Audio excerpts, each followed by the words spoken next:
Então, dando sequência ao curso de biomateriais, hoje iremos apresentar uma longa conversa com a doutora Maria Gabriela Pedroso. Ela é natural de Botucatu, graduada ou fez graduação em fisioterapia pela Faculdade de Medicina de Ribeirão Preto, USP, em 2012, doutorado em fisioterapia músculo-esquelética na área de osteoartrite ou artrose de joelho pela UFSCar em 2019 e é especialista em dor crônica pela UFSCar em 2022.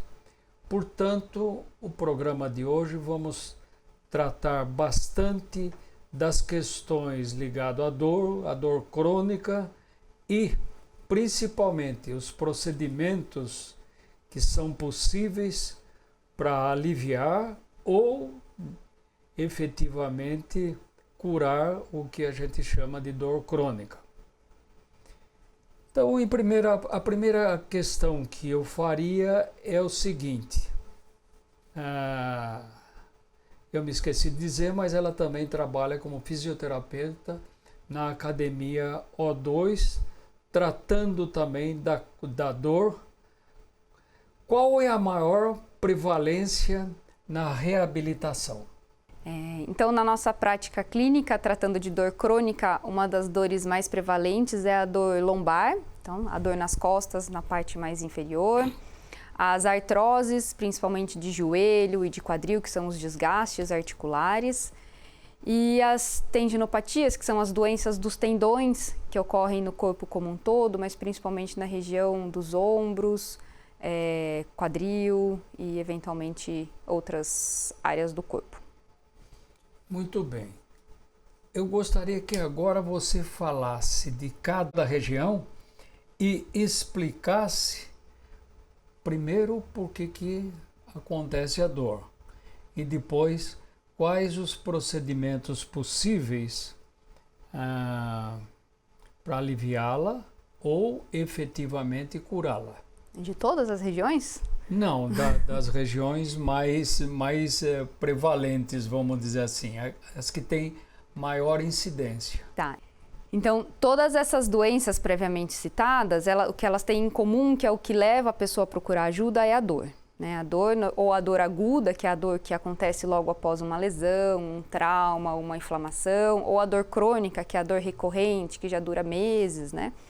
Então, o tratamento dessa dor, ela é multifatorial pela própria origem da dor, né? Então, uma dor aguda, normalmente a gente vai tratar aquela inflamação que acontece no local, a origem daquela inflamação, muitas vezes.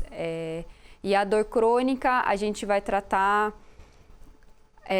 de uma maneira um pouco mais ampla, normalmente com a realização de exercícios físicos para a maioria das condições. O exercício físico é a principal chave, né? O fortalecimento, trabalhar a mobilidade das articulações, os alongamentos. Isso aí vai variar a especificidade desse tratamento de acordo com a doença que a gente está tratando. E aí, é um pouco complicado a gente, às vezes, dependendo da condição, falar em cura, né? Porque algumas dores, algumas condições não têm cura. Se a gente for pensar, por exemplo, o caso das artroses, que são doenças que ocorre um desgaste natural da articulação, muitas delas são por conta da idade, né? Algumas mais exacerbadas, outras menos. Então, essas articulações, por exemplo, se a gente for a falar da artrose de joelho, a articulação ela já sofreu um certo desgaste, a gente vai tratar com exercícios físicos para melhorar a condição ao redor da articulação. O exercício físico vai ajudar a diminuir a inflamação causada, mas aquela parte que foi desgastada, ela não vai ser recomposta pelo nosso organismo. Então, só o fato de fortalecer e diminuir a inflamação provavelmente vai diminuir essa dor do indivíduo. Às vezes não cessa, mas ela diminui consideravelmente e a pessoa consegue conviver sem problemas nenhum com essa dor. Às vezes ela tem quadros de exacerbação e isso é normal em algumas doenças. Então, saber também lidar com essa dor é uma parte muito importante do tratamento dessas dores crônicas. Então, saber o que piora a dor e o que melhora a dor, e isso varia um pouco de indivíduo para indivíduo, mas tem, de uma maneira geral, algumas condições que a gente já conhece que são que pioram e que melhoram a dor. Da sua experiência, qual é a maior prevalência de região de dor? Pensando em dor crônica, não só pela minha experiência, mas cientificamente falando, eu acredito que seja a dor lombar. Então, a dor nas costas, principalmente na região baixa da coluna, porque é uma dor que acomete, né? Aposto que todo mundo já teve alguma vez dor nessa região lombar, ou no máximo conhece alguém que tem essa dor recorrente. Então, com certeza, a dor lombar ela é um dos nossos maiores desafios e é a nossa maior quantidade de tratamento no dia a dia, tanto dentro do ambiente da academia que eu trabalho, quanto dentro do ambulatório em dor crônica da Federal. O que a gente observa é que a população, de uma maneira geral, não faz exercícios físicos, não? Às vezes, não só às vezes, muitas vezes, ficam em certas posturas muito tempo. No processo, não vou chamar de cura, vou chamar de tratamento. Os exercícios físicos são efetivos no sentido de aliviar, e eu gostaria que você fosse um pouquinho mais além do fortalecimento dessas regiões. Sim, então o exercício físico, para a maioria das condições de dor crônica, né, ele é o principal caminho de tratamento. Então, por mais que a gente disponha de outros recursos dentro da fisioterapia para alívio de dor, como a eletroterapia, que são os choquinhos, o gelo, o calor, né, a massagem para alívio de tensão, isso são tratamentos a curto prazo para o alívio da dor. Então, a longo prazo, para quase todas as condições, o exercício físico, pensando em fortalecimento, movimento, às vezes não é nem algo muito complexo como, né, pegar peso e fortalecer, às vezes só a própria movimentação de uma maneira mais sistemática e correta vai levar a essa melhora da dor. Então, o exercício físico ele vai funcionar primeiramente como uma prevenção para quem não tem a dor, né? Então, o exercício ele é a melhor prevenção para as dores, então se você não faz, eventualmente vai ter que fazer. E dentro do tratamento ele vai funcionar localmente, então se a gente pensar nos alongamentos e nos fortalecimentos musculares, o exercício vai deixar aquela articulação em que ele está envolvido, então mais resistente, mais forte, preparada para receber mais impacto, conseguir carregar os pesos do dia a dia. E sistematicamente o exercício físico também vai trabalhar liberando produtos, né, digamos assim, produtos químicos anti-inflamatórios, muitos hormônios, né, o hormônio da felicidade, os hormônios que promovem relaxamento. Então a gente costuma falar dentro da dor crônica que dentro do nosso corpo nós temos uma farmácia muito, muito grande e ampla, né? Então, às vezes maior até do que as farmácias que a gente conhece. E aí o exercício físico é a maneira mais eficaz que a gente tem de acessar essa farmácia. Então, os próprios remédios que a gente precisa para o alívio das dores, muitos deles a gente tem dentro do nosso corpo. Então, fazendo exercícios sistemáticos, orientados, né, a gente consegue acessar esses remédios de uma maneira mais eficiente. O que a gente observa agora na sociedade, eu vou usar um termo que não necessariamente é isso, mas a sociedade moderna, talvez contemporânea fosse melhor, as pessoas passam muito tempo sentadas ou em determinadas posições. Qual o procedimento que você, vamos dizer, indica, tanto para um caso como para um outro, como de uma maneira geral, se é que é possível fazer isso, que você, vamos dizer, falaria a respeito, pelo menos nessas questões, ficar em pé numa certa posição durante muito tempo, sentado muito tempo, com pouca movimentação, apesar de a própria televisão faz uma divulgação grande para você se mexer e tal, mas isso efetivamente pode chegar à imagem e tal, mas isso não transforma na realidade diária de cada pessoa. Então, como que você trata, ou como que pode ser tratado essas questões, ainda que seja de aspecto amplo? Então a gente por muito tempo houve esse mito de que, falando em postura, né, que a postura sentada, ereta é a melhor postura, que todo mundo deve manter sempre uma boa postura, né? E hoje em dia a gente encara isso como um mito. Então que a gente sabe que a origem das causas das dores posturais, né, é essa manutenção prolongada da postura. Então, ficar em pé na mesma postura por mais de 60 minutos, ficar sentado na mesma... Mais de 60 minutos, mais de uma hora, né? Ficar sentado na mesma posição por mais de uma hora sem se mexer, isso leva a uma sobrecarga de algumas estruturas. Então, se você senta relaxado ou se você senta numa postura correta, mas por um tempo prolongado, isso, as chances de te dar uma dor é muito grande, porque vão ser sempre as mesmas estruturas que vão ser sobrecarregadas por um longo tempo. Então, a chave para mudar isso é que a gente mude de postura a cada 45, 60 minutos. Então, ou levante, ou mesmo faça alguns movimentos de alívio, troca a postura, sobe uma perna, sobe a outra, cruza a perna. Se está em pé, muda a perna de apoio, dá uma caminhada. Então, essas mudanças de postura são muito mais eficientes do que a gente procurar manter uma boa postura. Então, assim, uma postura, talvez um pouco que a gente chama de correta, ela é determinada por ela ser uma postura que biomecanicamente vai sobrecarregar menos algumas estruturas. Se a gente for pensar, por exemplo, nos corpos vertebrais, nas nossas vértebras, nos discos. Mas a chave da questão é a manutenção dessa postura por muito tempo, ela vai sobrecarregar igualmente se você tem uma boa postura ou uma má postura. Então, a chave é mudar de postura. Tem uma frase que a gente gosta muito hoje em dia, que a melhor postura é a próxima postura. Então, essa mudança de postura ela é essencial para o alívio das dores e para a prevenção dessas dores também. Eu gostaria de colocar uma questão em seguida, depois voltaremos a isso. A caminhar, como que o fisioterapeuta encara essa questão? Porque eu estou fazendo essa pergunta porque eu acho que as pessoas, eu sempre penso agora na sociedade contemporânea, elas caminham muito pouco, muito pouco.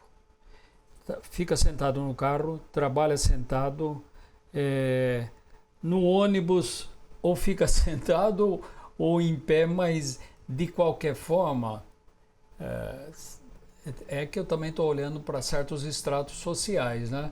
Muito tempo sem caminhar, ou caminhando pouco.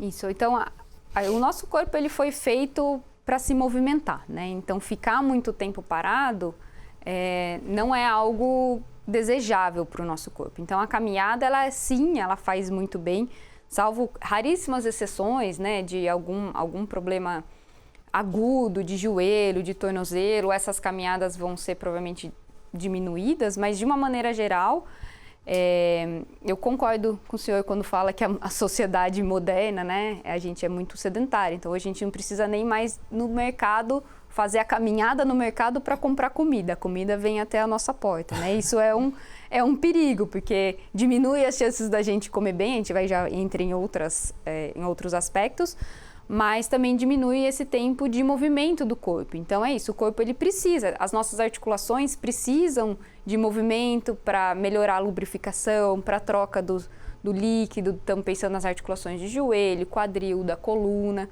Então, dentro das articulações, os músculos também precisam se exercitar, né? A contração e o relaxamento que promove durante a caminhada dos músculos das pernas, isso é muito importante, pensando até em longevidade. Então, a caminhada ela deveria sim ser prioridade na vida, principalmente das pessoas que trabalham sentada e que têm uma vida mais sedentária, né? Muito bem. Eu gostaria ainda de continuar nessa questão que parece que é vamos chamar de uma questão eu falo muito da sociedade contemporânea porque a gente pode comparar com outras sociedades, né? Pelo menos as pelas quais já passamos, mas é que eu vejo que cada vez mais somos mais sedentários ou somos levados a essa questão, a essa postura talvez, ou a essas posturas, não? E o que eu gostaria que você falasse, pelo menos de aspectos gerais, tem 10 mitos sobre dores nas costas. Que você desse uma pequena visão, pequena ou grande, uma visão sobre esses mitos, o que são verdades e o que não é verdade, e se é possível a gente fazer com que isso não seja mais mito, mas não também às custas de um sofrimento muito grande.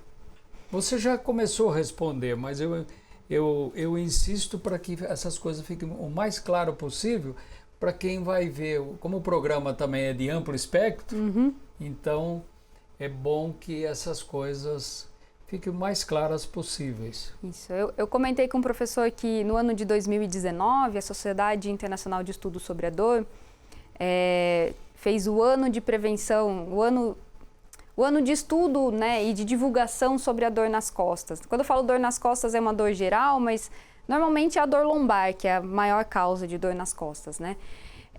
Então, eles lançaram essa cartilha, né, de 10 fatos sobre a dor nas costas. Eu não vou lembrar dos 10, mas eu vou lembrar de alguns mais importantes. Então, por exemplo, a gente ouve muito falar que dor nas costas é coisa da idade, né? Que é normal a gente envelhecer e ter dores. Então, isso não é normal. É normal a gente envelhecer, é normal as nossas articulações se desgastarem, isso é fisiológico, é normal a gente perder um pouco de massa muscular, mas não é normal a gente sentir dor, né? Então, a gente tem que ir atrás do que pode ter causado essa dor e que existe a possibilidade de ter uma velhice e um processo de envelhecimento mais saudável e com menos dor. E normalmente isso vai ser, volto a falar, do exercício físico, do fortalecimento, de exercícios orientados com a diminuição do sedentarismo.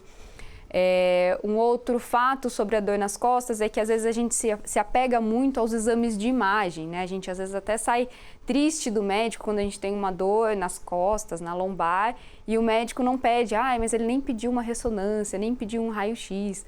Porque quando a gente fala de dor nas costas, a gente sabe que hoje em dia cerca de 90% das dores nas costas, ela é inespecífica, ela não tem uma origem única ou algo que você consiga ver num exame de imagem. Então, no exame de imagem, se a gente for pegar uma pessoa de 60 anos, 80% de chances desse exame de imagem aparecer que ela tem desgaste na coluna, que existe algum tipo de hérnia de disco, que os discos, aí você vai ler o laudo, né, tem aqueles nomes horrorosos, tem degeneração, tem artropatia, né? Só que são coisas normais, como eu disse, que acontecem com a velhice, e às vezes isso não é a causa da dor.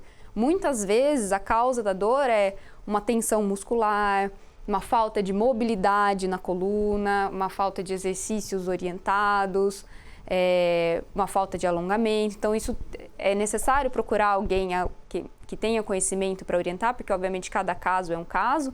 Mas se a gente falar na dor lombar, então existe esse mito de que eu preciso de um diagnóstico de imagem para saber aonde que está a minha dor nas costas. Em alguns casos, sim, a gente precisa, isso, né? A ciência está aí, a ciência evoluiu para nos ajudar para que esse diagnóstico seja mais preciso. Mas, pensando em dor lombar, não necessariamente o exame de imagem vai trazer ali a origem da sua dor. Pode ser que você tenha os desgastes, mas que a dor não seja desse desgaste, porque os desgastes e nem toda a hérnia de disco gera dor, então tem que ser analisado de caso a caso. Um outro fato último que eu posso citar é que a gente foi criado até com essa questão de ter uma boa postura, de manter uma postura correta, de que a nossa coluna é muito frágil, né? Então, cuidado com o jeito que você vai pegar um objeto, que isso pode te machucar, mas não é porque a nossa coluna é frágil, a nossa coluna é muito forte, então a gente tem muitos ligamentos, a gente tem muita musculatura envolvida ali, ela foi feita para aguentar o tranco, né? Se a gente for pensar no homem do campo, né? Quem trabalha no campo, quanto que a pessoa carrega de peso, carrega de trabalho manual e a coluna aguenta, às vezes com uma dor ou outra, mas muitas vezes de sobrecarga, né? Assim como existe a sobrecarga do sentado, existe a sobrecarga de excesso de peso também, né? Então, esse é um mito e um fato, né, que a gente tenta desmistificar hoje em dia, que a nossa coluna, ela é muito forte, sim. Às vezes ela pode estar fragilizada por uma falta de exercício físico, então os músculos vão se atrofiando, a musculatura as articulações vão se enrijecendo, mas isso, a maioria dos casos, é reversível, né? Então a gente consegue ganhar massa muscular, ganhar força muscular, a gente consegue melhorar a mobilidade e os alongamentos. Muito bem, eu queria colocar aqui uma outra questão. Da minha observação, não vou nem dizer da minha experiência, da minha observação, acho que as pessoas cada vez mais faz menos exercício. E aí eu queria emendar essa questão eu estava me lembrando do primário, né? Desde o primário, você fica muito tempo sentado. Claro que a relação com o mundo da criança é diferente, mas depois você vai caminhando para situações, muitas das profissões intelectuais você fica muito tempo numa posição. Então, se é que é possível falar sobre exercícios gerais, o que poderia ser dito sobre isso? Por exemplo, a criança, ela resolve lá de alguma maneira isso, mas vamos pegar a questão das nossas profissões, que a gente passa muito tempo sentado ou em alguma posição muito repetitiva, né? Mas a gente sempre dá um jeito e senta ou apoia. O que um fisioterapeuta pode dizer, se é que é possível, em certos procedimentos? Eu também pensaria em procedimentos factíveis, que possam ser feitos. Não, tem que fazer exercício. O que é isso? Eu costumo dizer que o melhor exercício físico é aquele que a gente gosta. Então, assim, se você não gosta de algum exercício físico, eu acho que é questão de ir tentando, né? Hoje em dia a gente tem muitos exercícios diferentes. Então, tem a musculação clássica, né? De você ir numa academia, de musculação orientada. Tem os exercícios de pilates que trabalham de uma maneira diferente. A gente tem o yoga como uma forma de exercício físico. Tem os esportes coletivos, os esportes individuais como corrida, bicicleta, natação, esportes dentro d'água, né? Hidroginástica, hidroterapia. Então, eu acho que o importante é a gente tentar achar algum exercício físico que a gente se ache, né? Porque eu entendo também que é muito ruim a gente fazer algo que a gente não gosta, sim, forçado por muito tempo. Então, pensando que a chave do exercício físico é a continuidade, então, por mais que às vezes a gente precisa, por exemplo, olha, você tem que fazer um fortalecimento na fisioterapia ou na academia, porque você está numa condição um pouco mais específica.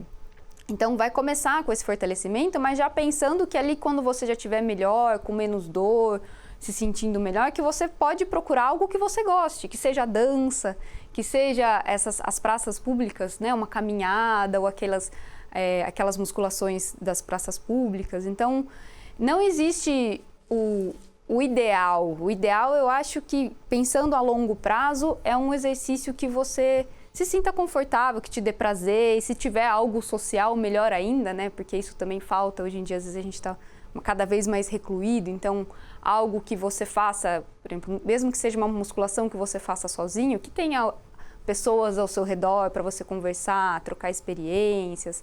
Mas se não for possível, você por você mesmo também já é suficiente, uma caminhada sozinho, ouvindo uma música, ouvindo os pássaros, algo que dê prazer. Eu acho que essa é a chave para que isso se mantenha por um longo período e que o sedentarismo comece a diminuir.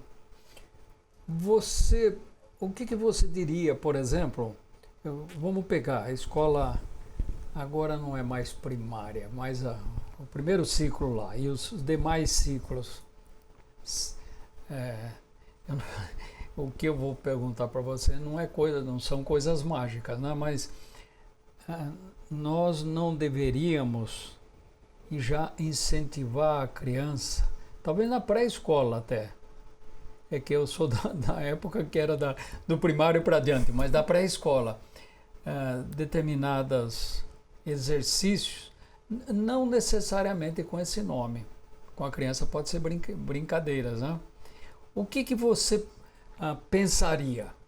Pensa num filho seu, por exemplo. O que você pensaria nas várias fases?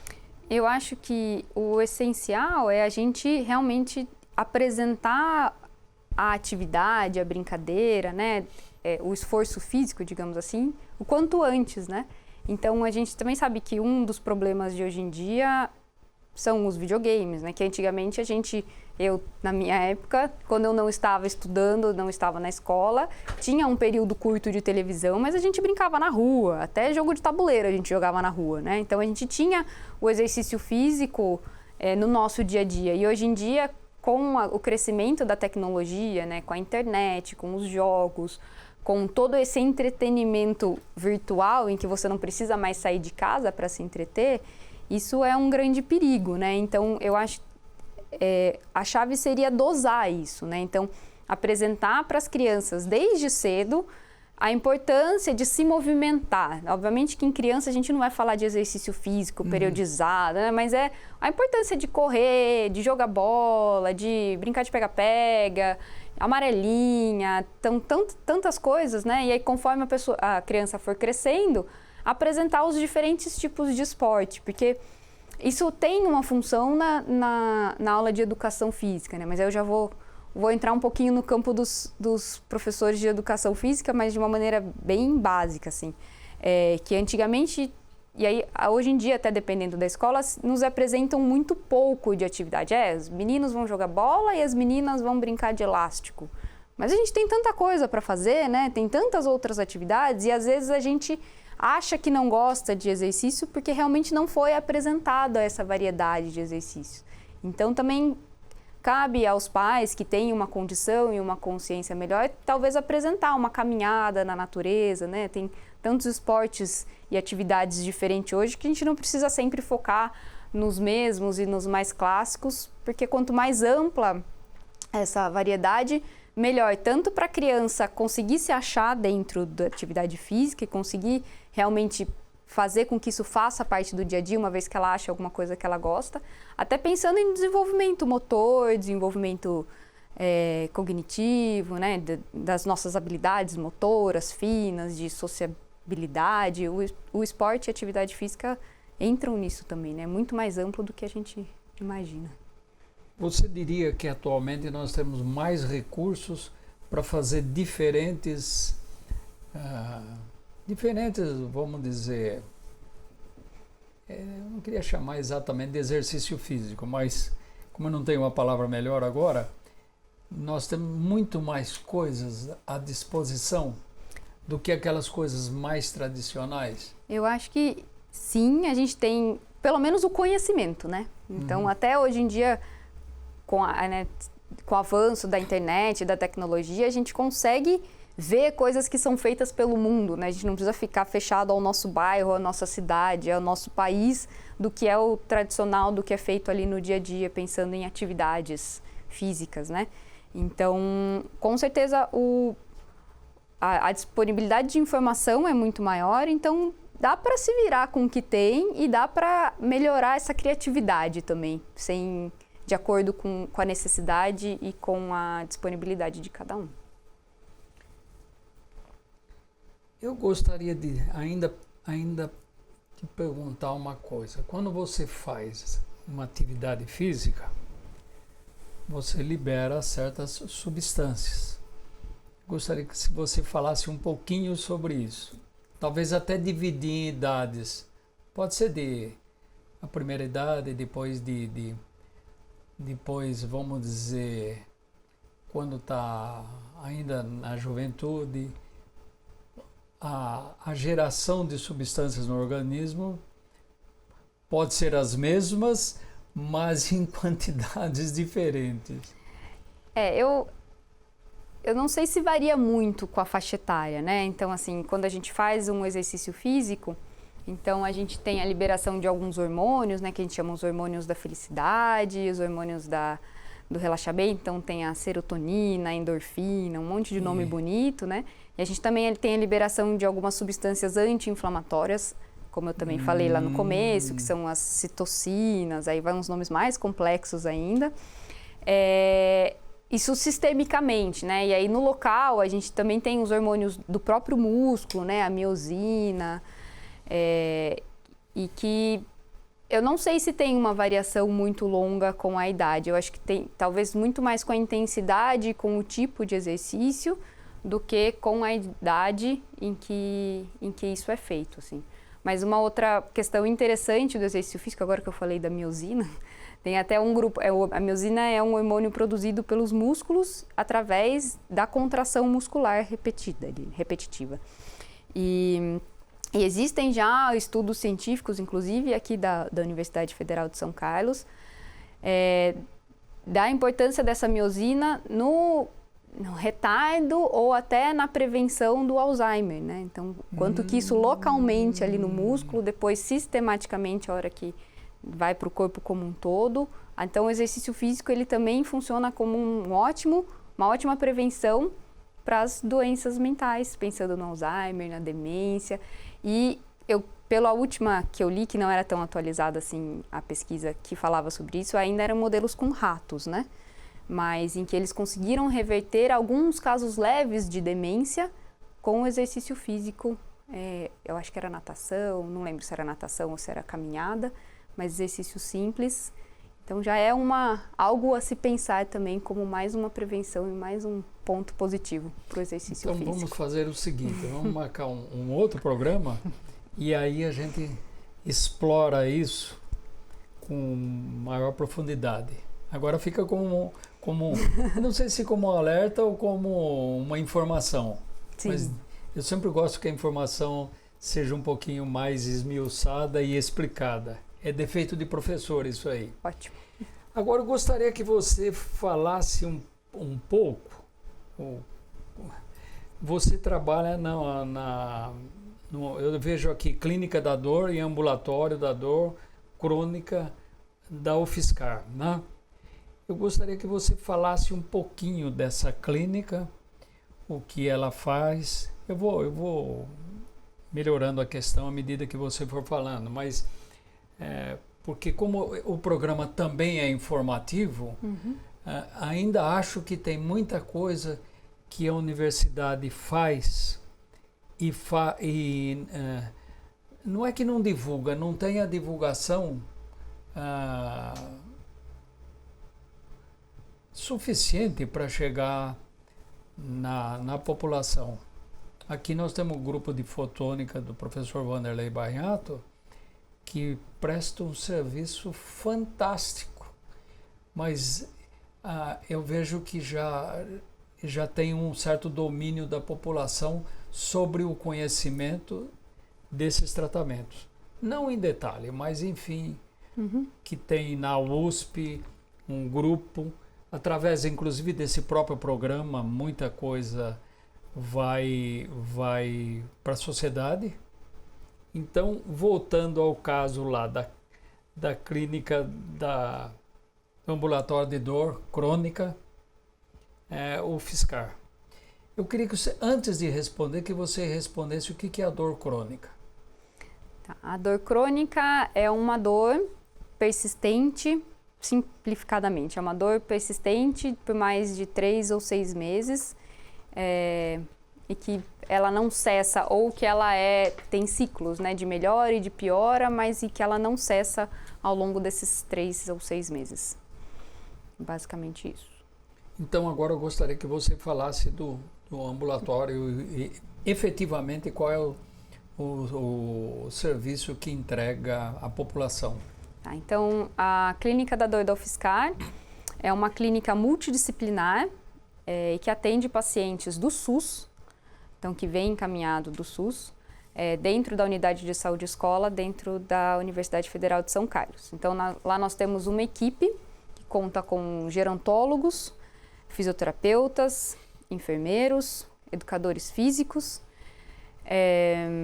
e psicólogos. Então, temos alunos de graduação, na sua maioria, né? Então, a Clínica da Dor dentro da USP é um projeto de extensão, onde a maioria desses alunos, então, estão ali voluntariamente, não está dentro da grade de horário deles, estão dentro de um projeto de extensão com a coordenação e supervisão dos professores das áreas específicas, com exceção da psicologia, que tem esses alunos como estagiários. Então, a gente oferece um serviço baseado em ciência, né? No melhor do que a gente se sabe sobre o tratamento de dor crônica de uma maneira multiprofissional. Então, a pessoa chega encaminhado pelo SUS, a gente faz uma avaliação completa, que às vezes demora mais de 1 ou 2 sessões, e a gente discute isso em grupo, e uma vez discutido o caso, a gente trata essa pessoa de acordo com o que ela precisa, né? Porque cada condição é específica, e normalmente de maneira multidisciplinar. Então, se a pessoa tem alguma questão que o gerontólogo vai ajudar, na questão da dor, o gerontólogo vai atender, o fisioterapeuta, se precisar, a maioria, né, que precisam de atendimentos psicológicos por conta de ansiedade, estresse, depressão e todos os outros necessidades psicológicas, a gente também tem um atendimento da psicologia. Então, os atendimentos, eles são, por enquanto, só de sexta-feira, então é uma clínica pequena, ainda a gente tem um grupo grande de alunos, mas ainda uma abrangência pequena, em que a gente atende às sextas-feiras à tarde, na UFSCar. Muito bem. Agora eu gostaria de passar para uma outra questão, que daria para a gente falar horas e horas e horas. Eu queria colocar a questão da pandemia do coronavírus. Claro que uma está diretamente relacionado. E o que foi verificado, pelo menos há uma intensificação nessas informações, é que com a pandemia mudou completamente a vida, eu diria radicalmente, a vida das pessoas, né? E dentre essas mudanças, eu vejo que tem questões, eu coloco a geral, depois a gente vai uma por uma, né? A ansiedade, alimentação, água. Então eu gostaria de começar talvez primeiro que você falasse do seu ponto de vista, como que você observou os problemas decorrentes da pandemia. Porque pandemia houve, indubitavelmente. Eu diria que ainda há, né? Mas a questão relacionada, por exemplo, com ansiedade, com alimentação. Bom, então tem um amplo aspecto, né, para a gente discutir sobre isso, mas o que eu vou falar do que a gente vê até no ambulatório de dor crônica da UFSCar, né?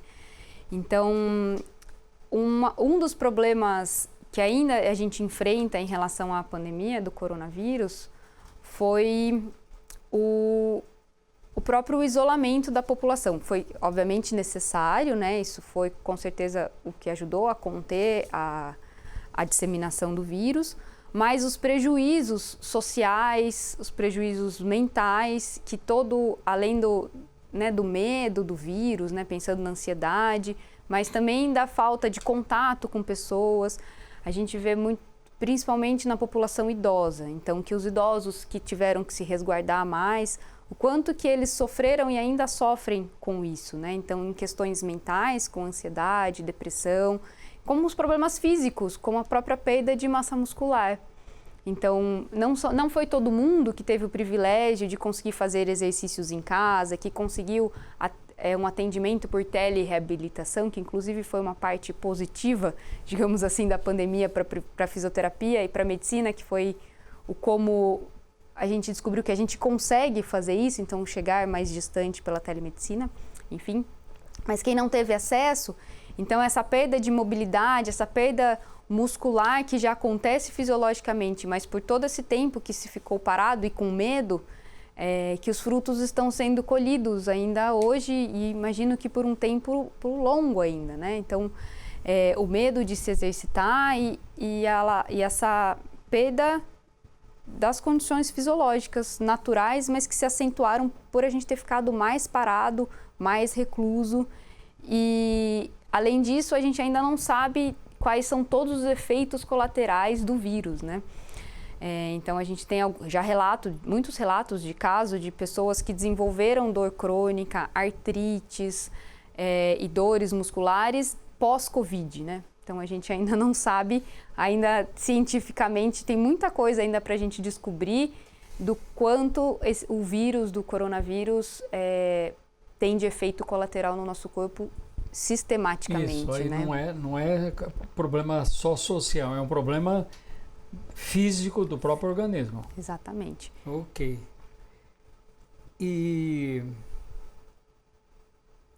eu queria ainda que você falasse um pouquinho. A máscara foi um problema? Não de problema para utilizar, claro que sim, mas trouxe algumas modificações que você tem a informação? Da informação que eu tenho é só o uso, o quão efetivo que foi o uso da máscara e ainda é para diminuir a transmissão do vírus. Isso eu acho não só do coronavírus, né, mas de vírus em geral. Então, se ficou a lição é que hoje em dia, se você ainda tem algum problema de saúde transmissível por vírus respiratório, que a máscara ela é realmente uma das maneiras mais eficientes. Pode não cessar essa transmissão, mas com certeza ela é muito mais eficiente que não o uso, né? O uso correto da máscara. Quando você olha, por exemplo, qualquer tecido com microscopia eletrônica e você pode começar com um aumento de 1000 vezes, depois passar para 10.000, 20.000, 30.000, 50.000, 100.000 vezes nas pesquisas que nós fazemos, não da coronavírus, no nosso trabalho de biomateriais de uma maneira geral, você quando vê o espaçamento entre um fio, pega o tecido, bota no microscópio eletrônico, você vai ver que ali a trama é muito maior do que o vírus. Então, houve passagem de vírus mesmo utilizando máscara? Houve, indubitavelmente. Essas máscaras profissionais, elas são muito mais eficientes, não? 100% eu não acredito que tenha nenhuma, mas também não há necessidade disso. Nós temos, imagino eu, uma certa resistência. Mas, pior que seja isso daí, a máscara é sempre uma primeira barreira. Se tivesse 100 milhões de vírus passando, uma parte fica aí. Não é como se não tivesse. Então, esse fenômeno, é claro que aí eu estou indo a um detalhe, vamos dizer, mais científico, mas esse fenômeno as pessoas ou acreditavam ou não acreditavam, mas nem sabia por que acreditavam e nem sabem por quê. Porque ainda hoje, se tem um local que tem aglomeração, eu uso uma máscara. E eu tenho ciência que ela não protege tanto, mas ela, vamos dizer, diminui o problema. Posso fazer uma pergunta? Pode, claro. Mas essa barreira aqui, por exemplo, ela é maior do que o vírus em si, mas inclusive o vírus com água, né, que esse é o caso, por exemplo, do espirro, da fala, é a transmissão do vírus dentro das gotículas de água enquanto a gente fala. Ela não seria suficiente para barrar pelo menos uma parte dessas gotículas e assim barrar o vírus? Claro, né? Claro. Mesmo essas máscaras que não são tão eficientes. Sim, eu uso exatamente esse conceito. Eu vou a um lugar que tem muita gente, eu uso uma máscara que não é, vamos dizer, profissional, mas que ela barrasse, vamos chutar um número qualquer, 50%. Não? Ninguém sabe exatamente quanto, não? Nem exatamente e nem mais ou menos. Não se sabe. Mas que é sempre um anteparo. Barra até a água, propriamente dito. Pega a máscara e coloca dentro d'água, você vai ver que não... e tenta... Pega uma caneca, joga água, você vai ver que uma parte da água fica contida dentro da máscara. Então, uma certa eficiência tem. É eficiente, dependendo da máscara, efetivamente? O que é o efetivamente? Evitar a transmissão da doença? Não. Mas ela é sempre um anteparo que minora. Minorar ou diminuir o problema já é alguma coisa. E a gente tem que ter essa consciência. Quando tenho possibilidade, eu explico com mais detalhes como é que é. Agora, o interessante seria ver com microscopia eletrônica. Eu já vi. Porque como eu trabalho com isso, eu já vi. E não tem, nem todas têm a eficiência, volto a dizer, 100%. Nem a favor e nem contra. Mas sempre minora. Sempre minora. Bom, o que você talvez tenha falado pouco, e eu gostaria que você falasse um pouquinho mais sobre ansiedade e alimentação. Tá. Em relação ao coronavírus, assim, ou em relação geral, ou em relação à pandemia do coronavírus? Não, em geral, depois a gente pode... Tá, pensando, vamos então voltar para a dor crônica, né? Sim. A ansiedade, ela é um dos fatores, como diria, pioradores, digamos assim, da dor crônica, né? Então, porque a dor, como eu falei no início, a dor ela é multifatorial, né?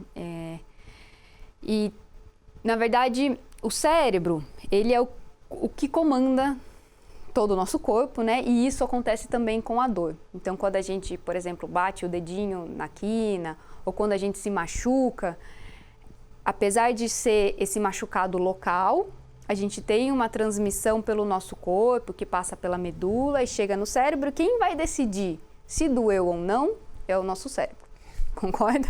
Então, porque tanto que tem algumas situações que se você bater o seu dedinho, mas estiver saindo correndo de um cachorro, provavelmente você nem vai sentir dor, porque o cérebro decidiu que você tem coisas mais importantes para resolver nesse momento do que paralisar o que você está fazendo e sentir a dor.